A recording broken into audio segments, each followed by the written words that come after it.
And we're back for more talks on the topic of civil defense.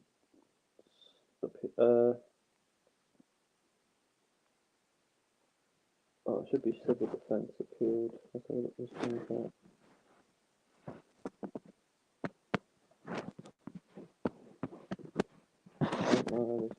Sorry, I got just redoing it.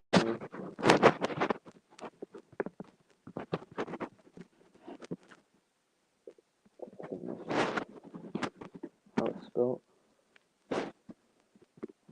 Because obviously, I was looking at New Country earlier. We were looking at the Contingency Act of 2024.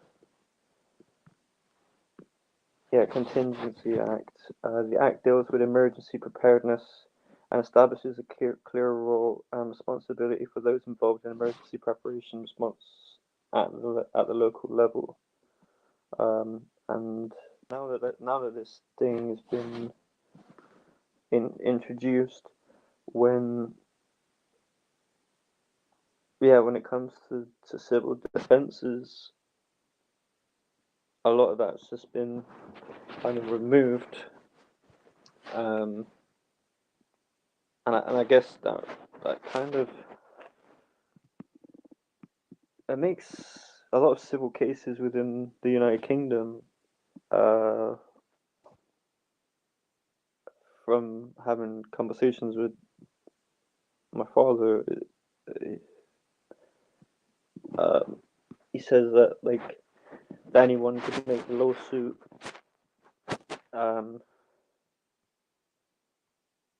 about anything, and it be justified. But I was saying,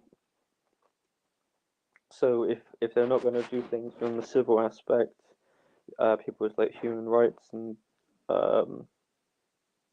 things that that go within that area, that then it would just be deemed as criminal.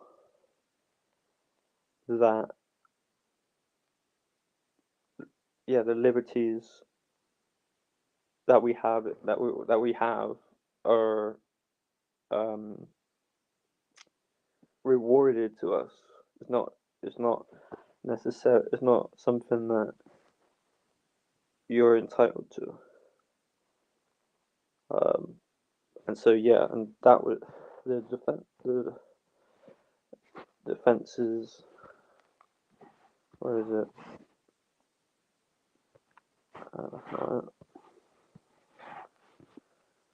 Is it wiki? Yeah, so the Civil Defence Act of 1948 and the Northern Ireland Civil Defence Act of 1950.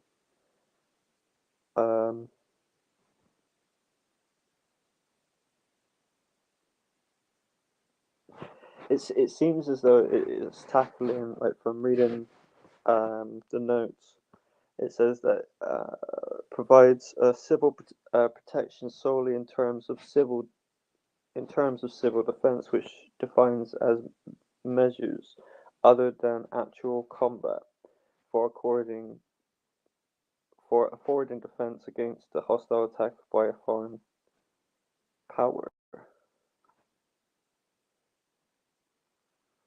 This act also broadens the number of local bodies which have duties in the power.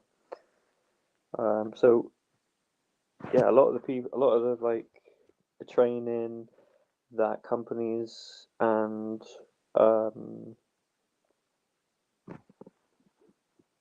lot of the people that are put into the positions in order to regulate and to mitigate risks, it with respects of people's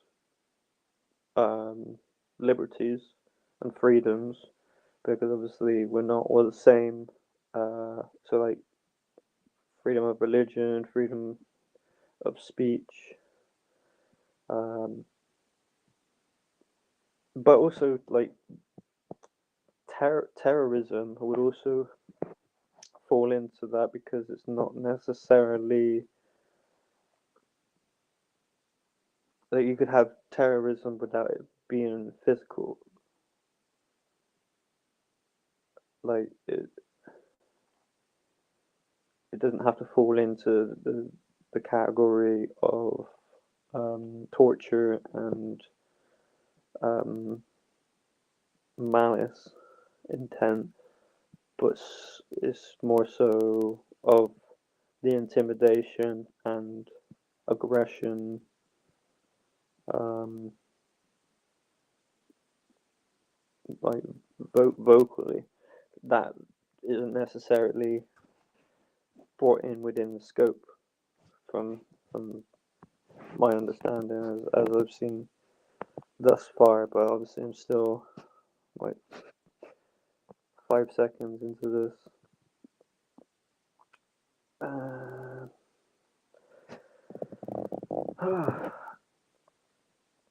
And yeah, you'll have to watch my previous video for me kind of go a bit more in depth on this thing on this topic because this was brought in 2004.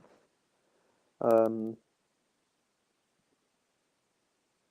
Territorial extent: England and Wales, Scotland, Northern Ireland, where this act amends or appeals an enactment or a provision of an enactment, the amendment or appeal has the same extent as the enactment or provision.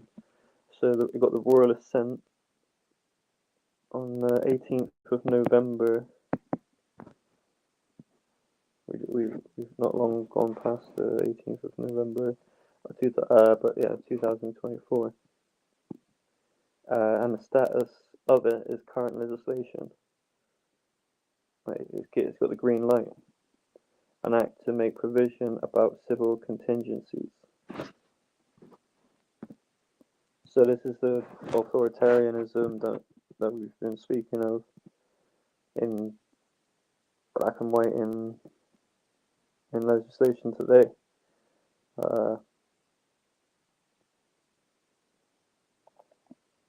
And I guess that's why so many people are being violated of their civil rights within this country because there there's no recourse for your liberties to be honoured, to be accepted as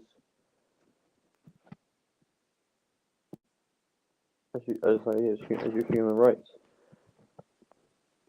So who would want to fight for this country that have just done this to their own people? Like, who would want to be a working member of society when it's the society that indoctrinated you at school, like, and then continue to indoctrinate you through medias and through lusts and from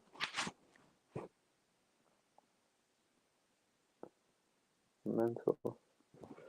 So yeah, that's state of the UK.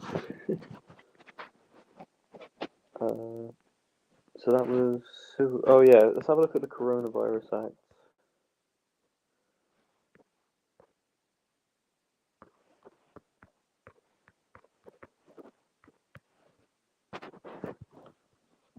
Coronavirus Act of 2020.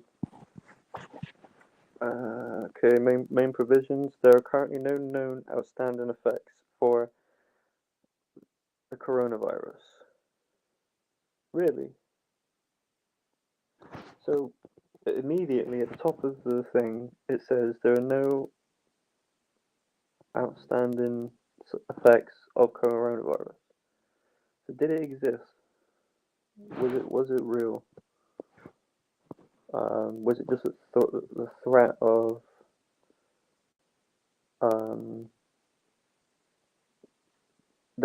fear of the crisis enough to get people to comply and to take some experimental drugs.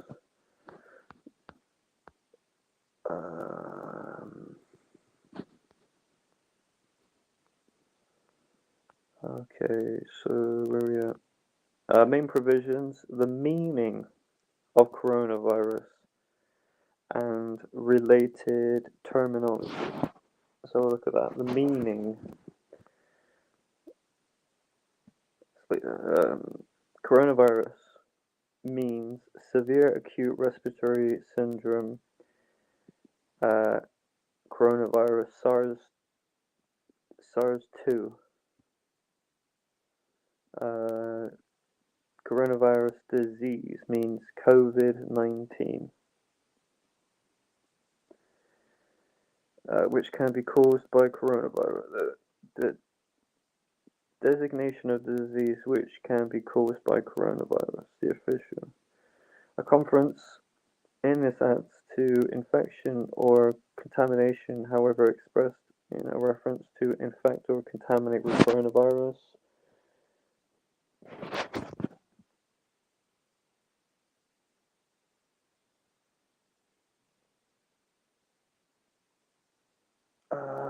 A reference in this act to infection or contamination.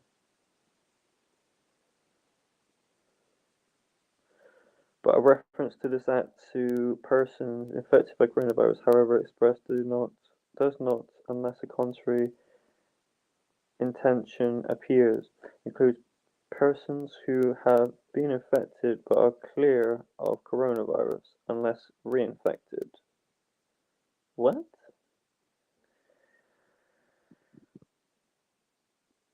This includes person who has been infected but are clear of coronavirus unless reinfected.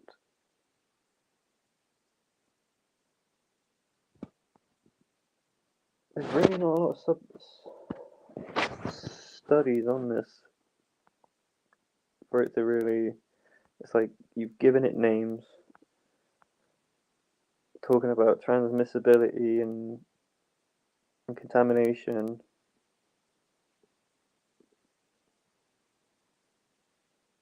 And that is a respiratory disease. So it affects your breathing. So does a panic attack. Emergency respiration of nurses or other healthcare professionals.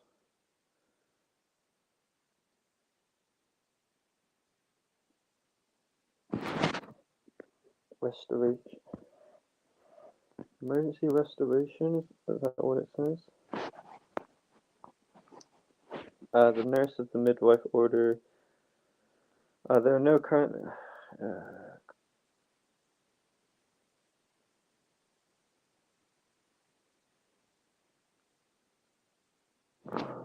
It just seems as though it's designating the role of returning respiratory circulation to certain individuals, but doesn't then there specify further. Just kind of puts a couple of codes with the people that are involved. I don't know if that then leads off to practices that would be expected, but very vague for something that's supposed to be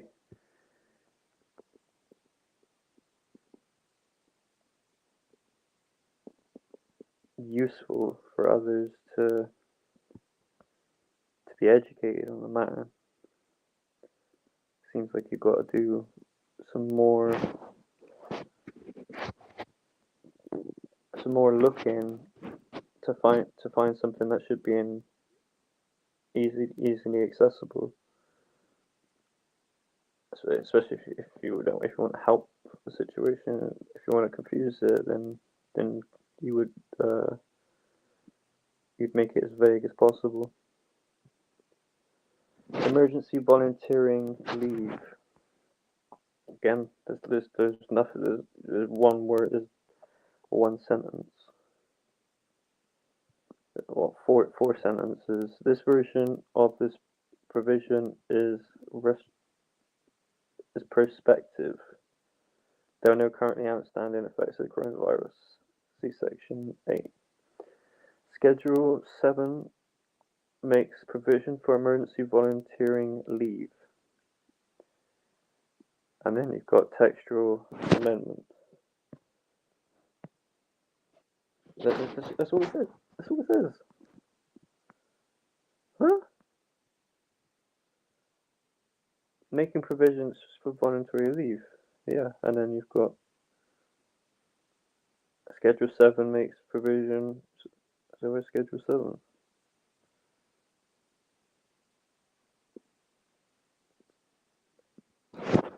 Well, let's look at the textual amendments, since that's like the only thing. Oh no, maybe F1.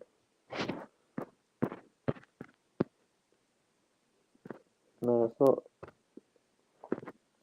It's not loading.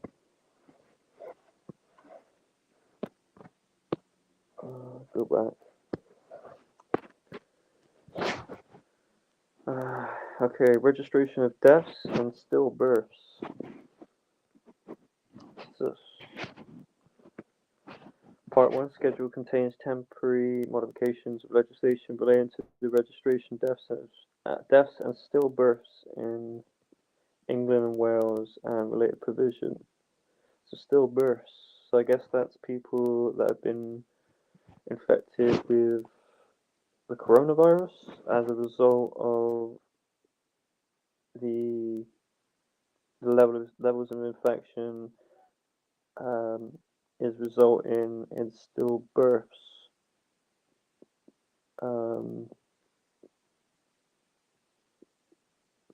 Or is it to do with the I think it's multiple sclerosis that was found to be contained within a large amount of vaccines that somehow people were dying from multiple sclerosis as well as the COVID, or maybe that was the COVID. It's just a rebranding. Part 2 of the schedule contains 13 temporary modifications of legislation relating to the registration of deaths and stillbirths in Scotland. So Scotland, England, Wales. Temporal modification of legislation relating to the registration of deaths and stillbirths. So modifications of legislation. And then they've got the modifications to see down below. And then part 3, again, yeah, pertains to Northern Ireland. Modifications not altering text. Well, it's interesting that they put a lot of that within the coronavirus legislation, because a lot of the data that was collected and stuff that had been quoted was false information, which ultimately led to a lot of the hysteria. They just continued to run with it.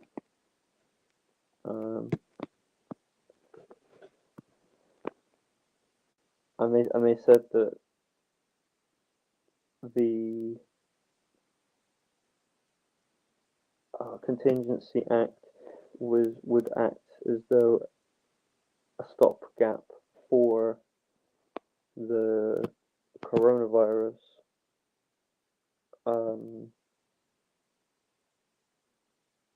legislations and stuff, but they didn't enact it. I could be wrong on that last section. That could have been for Brexit, But yeah, you'll hear about that in the previous video. Oh, temporary modifications. Get this, people. Get this. Temporary modifications of mental health and mental capacity legislation. So it contains temporary modification of the mental health of Northern Ireland, and contains temporary modifications of the Mental Capacity Act and related provision. Expires in part. Suspended in part. Contextual amendments.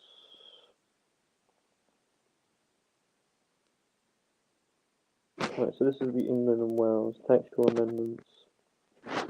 Citation, commencement, application. These regulations may be cited as Coronavirus Act of 2020, expiry of mental health provision. I think I've read that right. I read that correct. EXPIRY, expiry of mental health provisions, England and Wales regulation of 2020. These regulations come into force on the day after the day on which they are made. Paragraphs 1, 2. Regulation 2 apply in relation to England only. And paragraph 1 B of regulation to apply in relation to Wales only.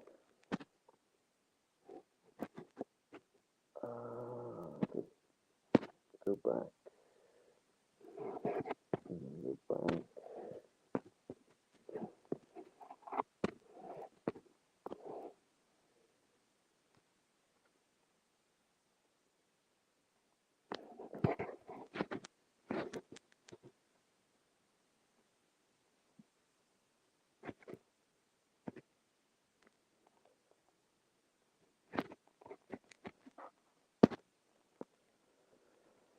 These regulations expire parts of Schedule 8 of the Coronavirus Act 2020. The Act in both England and Wales. Schedule 8 in the Act made certain modifications to the Mental Health Act in 1983 in response to the coronavirus. It has been commenced in relation to England, although some provisions to Schedule 8 have been commenced in relation to Wales.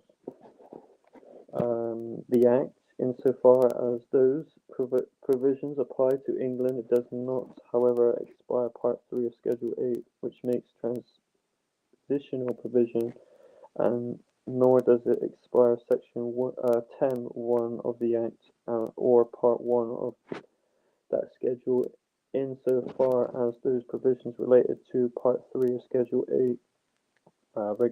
Regulation 2 also expires Paragraph 5, 6, 7, and 8 and Schedule 8, insofar as they apply to Wales. These provisions make temporal modifications to the Mental Health Act of 1983 in relation to people from a mental disorder who are accused or convicted of offences. These provisions have not been commenced.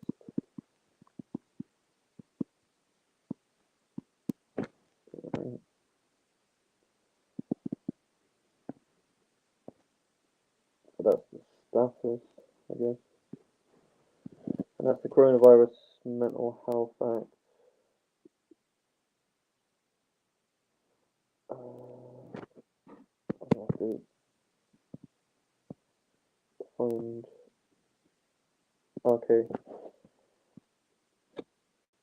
Expiry of the provisions of 2020.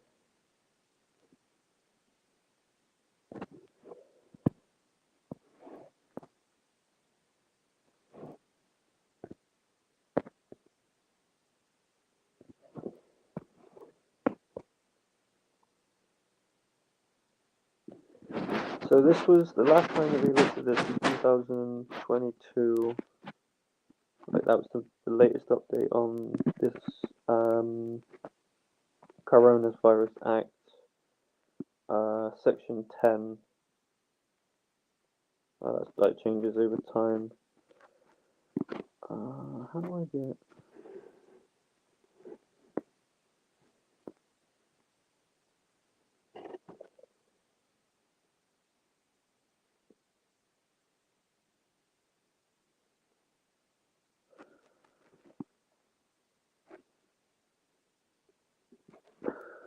So yeah, like what, like the statement was saying earlier, like the the thing in which is put in place is not enacted. It's not being acted upon until the day after it's been put forward.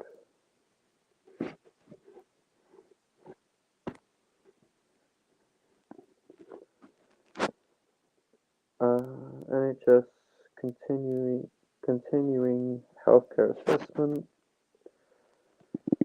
care and support, review of deaths, review of cause of death certificate and cremation Scotland. Confirmatory medical certificate not required for cremations. What?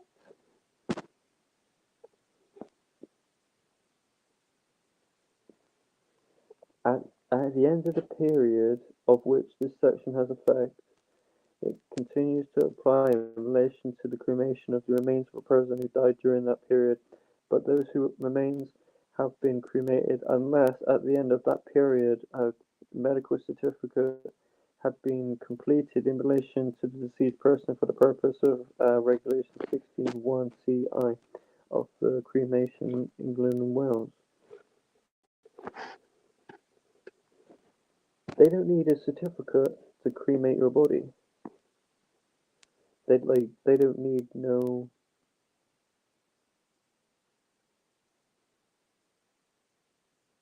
Like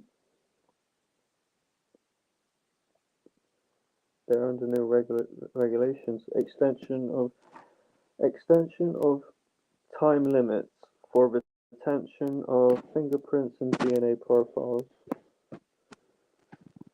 Okay. It does not want to tell you anything about this part, but it's there. Let's have a look at this. Citation, commencement, and interpretation. These regulations may be cited as the Coronavirus Act early expiry regulation of 2021. These regulations come into force on the day after. Yep. Next bit. Okay. Early expiry of provision of the Acts that extend to England, Wales, Scotland, and Northern Ireland. The following section of the Act expire on the day after on which these regulations come into force. They expired the day after, then they come into force. What does that make? How does that make sense? The following sections expire. Oh, so the previous sections, regulations into force. Of what? Of which act? What, the Coronavirus Act? So the acts in which they're stating. Alright, paragraph. Second paragraph does not affect the continued operation of the coronavirus. Paragraph 1C does not affect the continued operation of coronavirus. Retention of fingerprints and DNA profiles in the interest of national security. Number 2 regulations 2020. Okay. Early expiry of provisions of the Act that extend to England and Wales. Here we go. Here we go. We found it. Section 84 of the Act expires on the day after the day on which these regulations come into force. Section 2 does not affect the continued operation of the General Synod of the Church of England. Postponement of elections. Order 2020. The General Synod of the Church of England. Postponement of elections. Amendment 2020.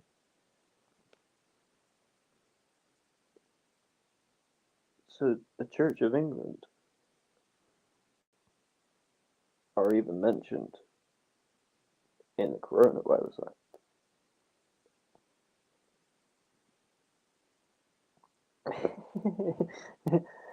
The tinfoil guy strikes again. Oh, conspiracies. Conspiracy.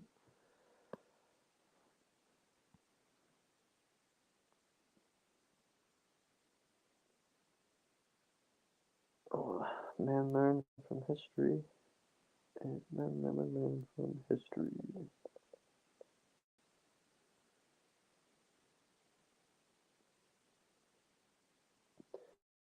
Here we go. Here's another great one. Well, I say great one. This is crazy. So changes over time for section 23. Okay, time limit in relation to urgent warrants, etc. under Investigatory Powers Act. The power in subsection 2 is exercisable if the Investigatory Power Commissioner notifies the Secretary of State that, in the Commissioner's opinion, the power needs to be exercised in response to the effect that coronavirus is having or is likely to have on the capacity of judicial commissioners to carry out their functions. I said all that a bit quick. So the power in subsection 2 is exercisable if the investigatory powers commissioner notifies the Secretary of State that, the commissioner's opinion, the power needs to be exercised in response to the effects that coronavirus is having, right, or is likely to have on the capacity of judicial commissioners to carry out their functions. So yeah, too many people are dying, and we can't concentrate. We can't get on with our functions because we're having to mitigate all these other problems due to everybody dying. The Secretary of State made by regulations made by statutory instrument modified by the Investigatory Powers Act of 2016, so as to alter for the purpose of any of the specific provisions of the Act the length of period referred to in the Act as the relevant period. Specified provisions are Section 24(3), 100, period within which judicial commissioner must decide whether to approve decision to argue must decide whether to approve decision to issue urgent warrant. Something else about warrants effects. Period of which urgent warrant may be renewed. That's crazy to be hearing about warrants and stuff in this country. I've never said to the police like, "Where's your warrant?"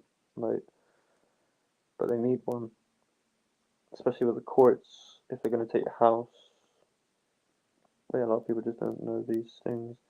And it's also got to be signed by the judge. Section 38.5 and a load of other subsections. Period within which judicial commissioner or other appropriate persons must decide whether to approve decision to make urgent modification of warrant. The modification made by the regulations may be increased the length of period so that it ends after the 12th working day after the day on which the warrant was issued, so as the case may be, the modification was made.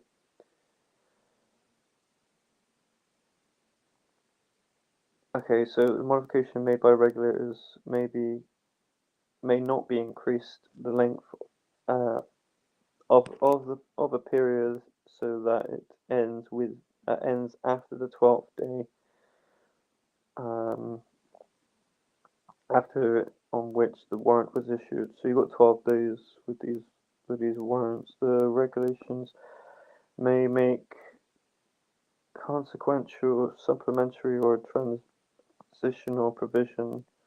The regulations must provide for them to cease to have effect at the end of the period of 12 months beginning with the day of which they came into force. The statutory instrument containing regulations under the section is subject to annulment in pursuant of a resolution of either House of Parliament. And the section investigatory powers commissioner has the meaning given in section 261 number 1 of the Investigatory Powers Act 2016. Judicial Commissioner has the meaning given in in that section and also includes a person appointed under regulations made under section 22. Suspended temporary judicial commissioner, urgent warrants, and disposal of bodies.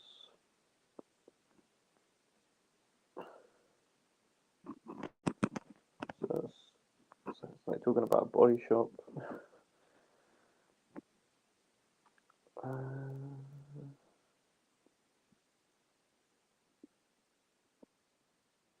Indemnity for health services activity. How England and Wales. What indemnity?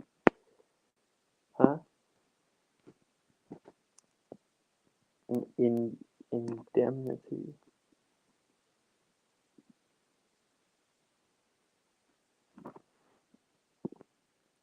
I'm gonna have to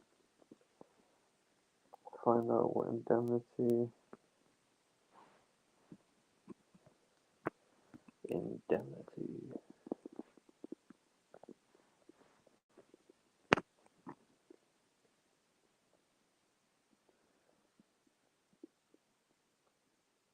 Compensate someone for harm or loss.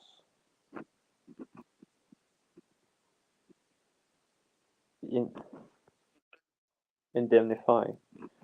Sorry, indemnify. Okay.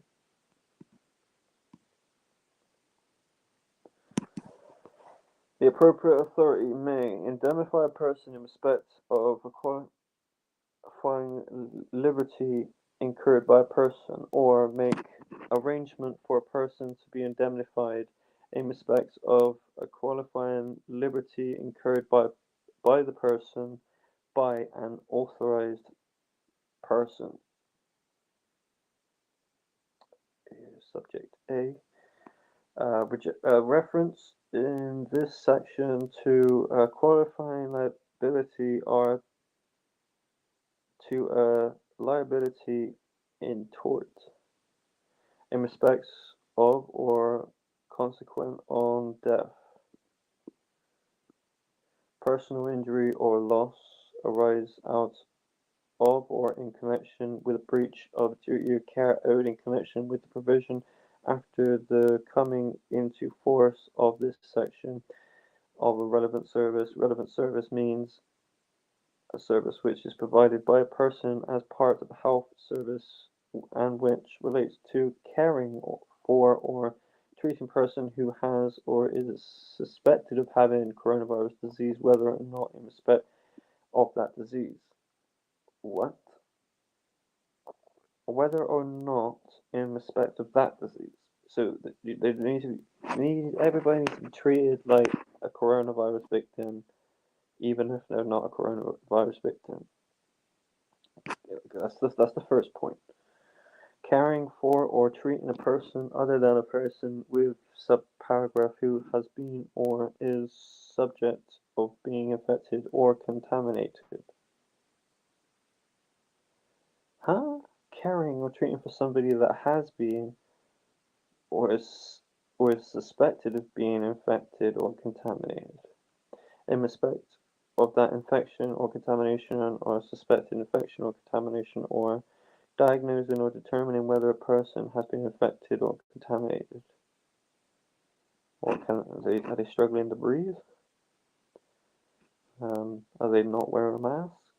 Related to diagnosis, care or treatment and is provided in consequence of another person who usually provides such service other than one within paragraph as part of health service being unable to do in consequence of providing a service within paragraph. They're already covering themselves for not providing a service. Oh yeah, we're so busy we can't help anyone. And yet they're having a public inquiry in Scotland where they weren't helping people even though they weren't busy.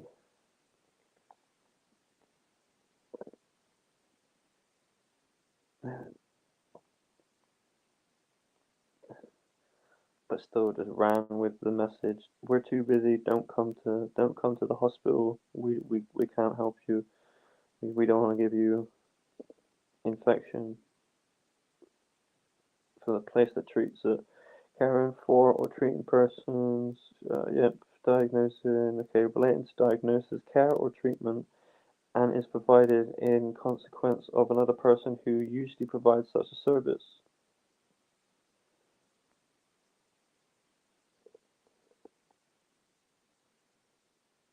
Relates to diagnosis, care or care or treatment, and is provided in consequences of another person who usually provides such a service, other than one within paragraph as part of the health service being unable to do so in consequences of providing a service within paragraph. So yeah, they're already telling themselves that they can't do certain things, can't provide services because they don't want to get affected or something. I don't know. I don't know what I'm reading here, people. Related to diagnosis, care, or treatment, and is provided and is provided in consequences of another person who usually provides such a service as part of the health service being unable to do so because of reasons relating to coronavirus. So, because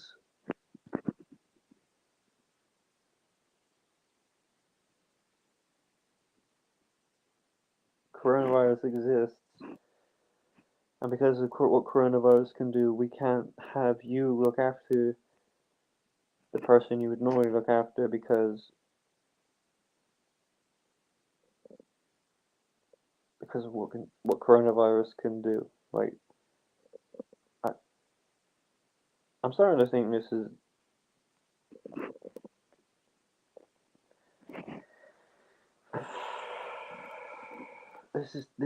literally just jargon. Like,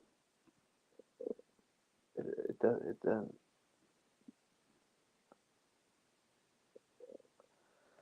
Alright, let's continue reading.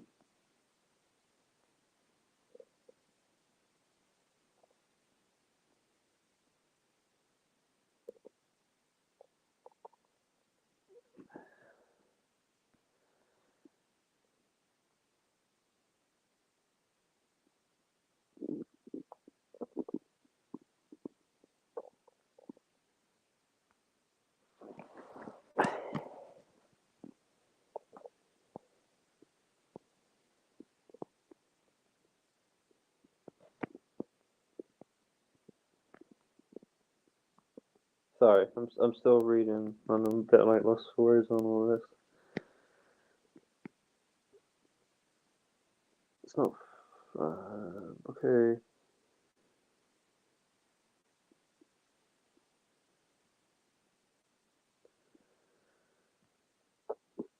Right. In the case within subsection, any question relating to whether a person has incurred a qualified liability. So incurred a qualified liability, or so that's the first one, and this was kind of going possibly back to what I was saying about your civil rights. It's something that is rewarded to you. It's not something that you are entitled to. And apparently, like that's just the way things is going at the moment. And so that then ties in with this about basically whether or not you should get care. Like from what I'm understanding, please let me know if I'm going out of bounds. Whether or not you're entitled to be indemnified, because it says relevant services means a service which is provided by a person as part of a health. No, I don't think. Where was it? Yeah, in a case within subsection 1, so whether or not you're indemnify a person in respect of qualifying liberty incurred by a person, or making an arrangement for a person to be indemnified in respects of a qualified liberty incurred by the person by an authorized person. So somebody that has authority, and yet they've just taken away the authority from so they they're giving authorization to people to say that whether or not you can get indemnified, but then whilst they're taking away the responsibility of people that cremate bodies, and it's just like, yeah, like you're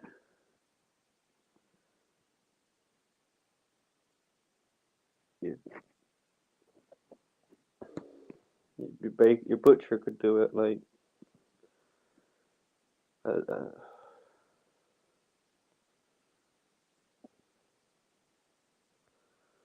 right. So I go back to okay, whether a person has incurred a qualified uh, liability or the amount of any payment by virtue of subsection 1.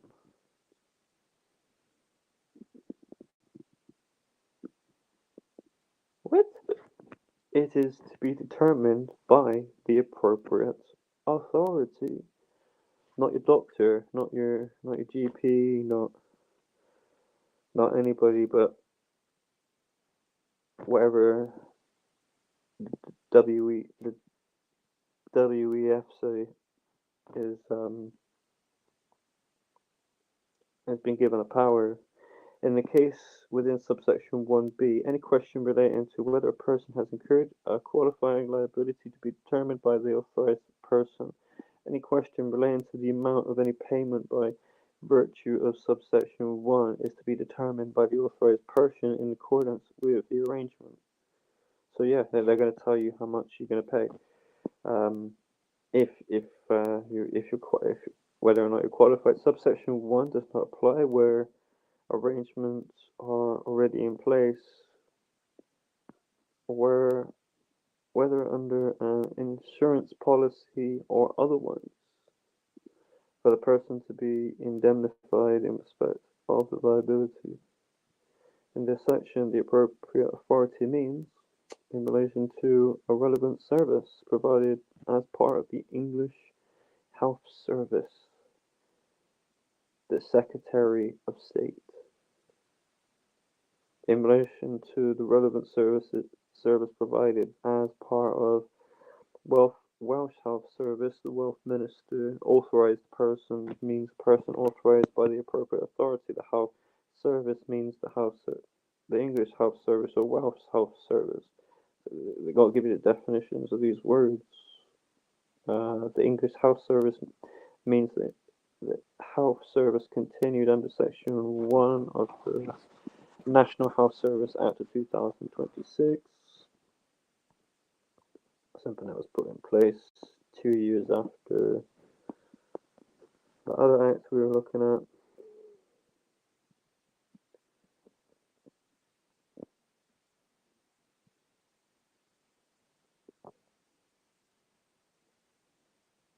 NHS pensions, food supply, power to require information relating to food supply chains. There you have it. There's your your food supply chains now also being affected by the Coronavirus Act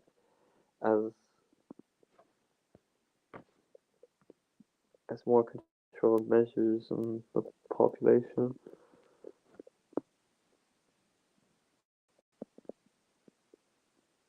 Yeah, meaning of enforcement of requirements to provide information. Oh no. No.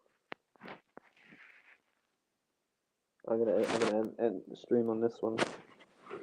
It doesn't even really want to go into detail. Textual amendments.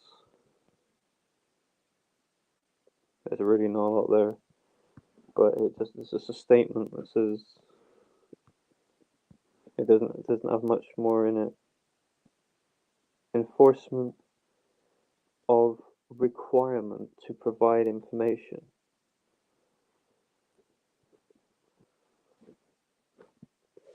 What number is it? It's number 28. Restrictions on use and disclosure of information. Censorship. Of course, that would be. Of course, that would be in the bill. I'll read that again. That was the one before 28. That was 27.